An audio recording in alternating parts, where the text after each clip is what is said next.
Dave, I just asked Max Muncy this question a bit ago, but human tendency is to look ahead and taste what's coming up. How is it that your team is able to focus on just the evening ahead versus 2 games from now? I think that's always a challenge, I think, for any athlete, any person in general. But I just think that it's been talked about, it's ingrained in our culture and who we are as an organization about doing whatever we can, put all of our energy into winning one baseball game, and regardless of how high the stakes are. So I think that our guys are just pretty good at being conditioned that way. Do you get the sense that your club is built for this? I mean, you have Walker go last night, you have Julio who's really come into his own, and then you have Kershaw in Game 5. I do.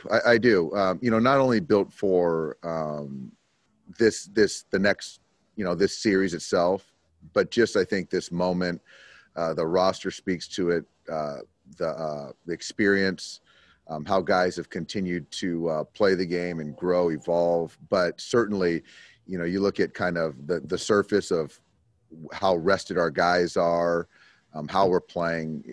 We're in a really good spot. Finally, Dave, how much does selflessness play a part in what you're able to accomplish? Yeah, a ton. I think that, with any player, there's an ego that needs to be there, and feeling like you're the best option in any capacity. But to kind of yield at times to a teammate, to wait for your turn, your number to be called, that's hard to do. That's a big ask. But our guys, to a man, have answered that glowingly. They've answered it glowingly. And if you kind of look at the postseason, everyone's contributed. And so that's kind of the beauty of, what we have with the Dodgers. Next question is from Rowan Kavner. Go ahead. Hey, Dave, we've talked all year about, the different ways Mookie can change a game and all the defensive plays he's made and on the bases and everything. And I'm just wondering, after a year of having him, where you feel like he's made the biggest difference for your team? I think that the biggest difference he's made, I think just the teammates, the players, coaches, communication. He's a big communicator, and he's a visual guy like most of us are, but he likes to have those conversations. So, whether it be in the dugout, in the cage, in the outfield, guys are talking. And so I think that layered with his love for practice has really bled into our clubhouse. Thanks. Next question is from John Shea. Go ahead. Hi, Dave. You batted Muncy fourth through the end of September and through the whole postseason, despite the numbers not being what they've been. Why was that? And did walks and plate discipline have a lot to do with it, or the fact that you're so deep you can afford to let him, bounce back? It's more of I just know who Max is as a ball player, as a person, and all throughout September, I knew he was close, and the numbers weren't, showing it. But as far as his at-bat quality, continued to get better. And for me, that's an easy bet. And it's no surprise that he's doing what he's doing. He's done it before in the postseason. And I just think every single time in the batter's box, I feel good. And to be able to have him at the 4, it just makes everybody around him that much better. Next question is from BNightengale. Go ahead. Hey, Dave. Going back to spring training when you got Mookie has that, you guys had a team meeting. Mookie challenges everybody. How surprised were you when he did that just after 1 week after joining the club? And has he done anything like that since that day? I was surprised, and it was less than 1 week. He texted me the night before, and he asked me for Clayton's number to text him and kind of give him ask his thoughts on it. And I was like, whatever you have to say, I'm going to support. Clayton felt the same way. Just to really not know all of his teammates. That was the first day of full squad workout. So I know David Price was surprised in knowing Mookie for years prior for him to kind of step to the forefront. But it was just very genuine, very authentic.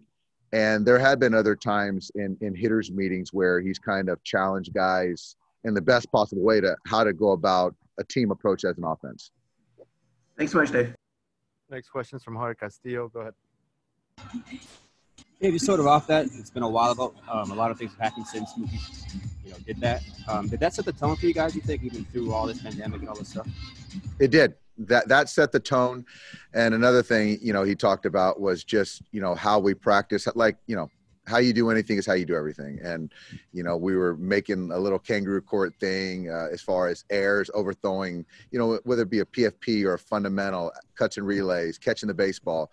So just understanding that if we do things the right way in spring training, we'll do those things all the way through the World Series. So that kind of message resonated with everyone.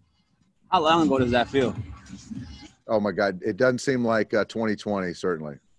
And just last night with Kenley, he hit 95 a few times. Just what did you think? And do you think that velocity is just rest or mechanics? Or I guess both. I think he's certainly cleaned up his delivery.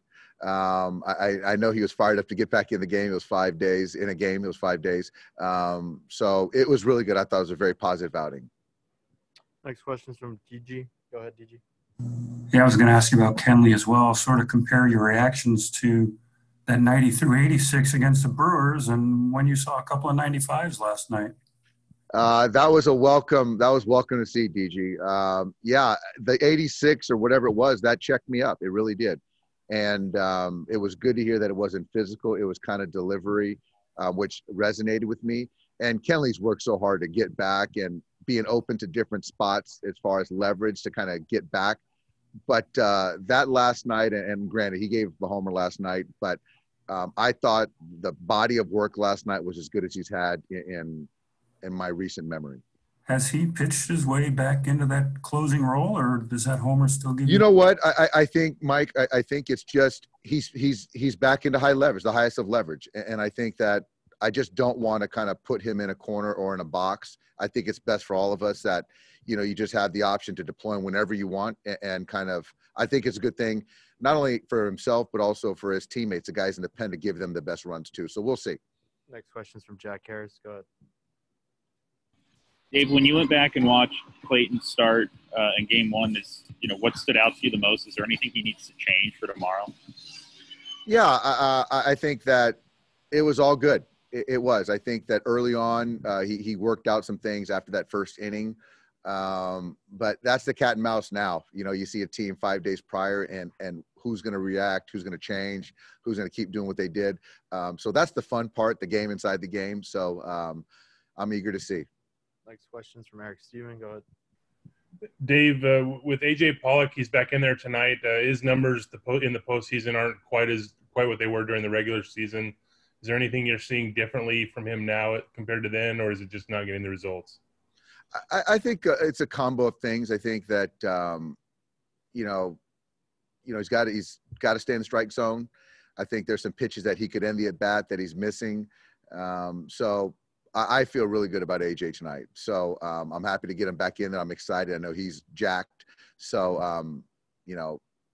I think another thing is that he's used to playing every day essentially.